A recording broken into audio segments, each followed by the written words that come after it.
नासी नवा के आगे के नासी पीपी अखबार शासी अमरी चयो मुल्क में हर रोज महंगाई वधी रही है। इमरान खान ज़हनी तवाज़ुन विञाए वेठो आहे। इस्लामाबाद में प्रेस कॉन्फ्रेंस कंदे चयो त अवाम हाणे इमरान नियासी ते एतमाद नथो करे सघे। हुन चयो त हाणे इमरान खान खे घर वञणो पवंदो। मुल्क में महंगाई चोट चढ़ी वई आहे। संदसि चवणु हो त मुल्क में हर रोज़ महंगाई वधी रही आहे। इमरान खान ज़हनी तवाज़ुन विञाए वेठो आहे। ख़बर वास शेयर कई पिया। पीपी अखबार शासी अमरी चयो त मुल्क में हर रोज़ महंगाई वधी रही आहे। इमरान खान ज़हनी तवाज़ुन विञाए वेठो आहे। इस्लामाबाद में प्रेस कॉन्फ्रेंस कंदे शहरी रहमान चयो त अवाम हाणे इमरान नियासी ते एतमाद नथो करे।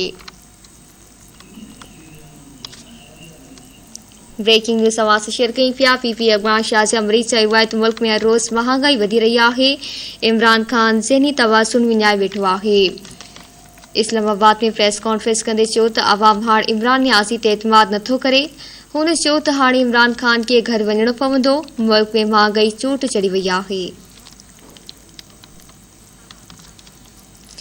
संदसि चवणु हो त मुल्क में हर रोज़ महंगाई वधी रही आहे। इमरान खान ज़हनी तवाज़ुन विञाए वेठो आहे। ख़बर वास शेयर कई पिया।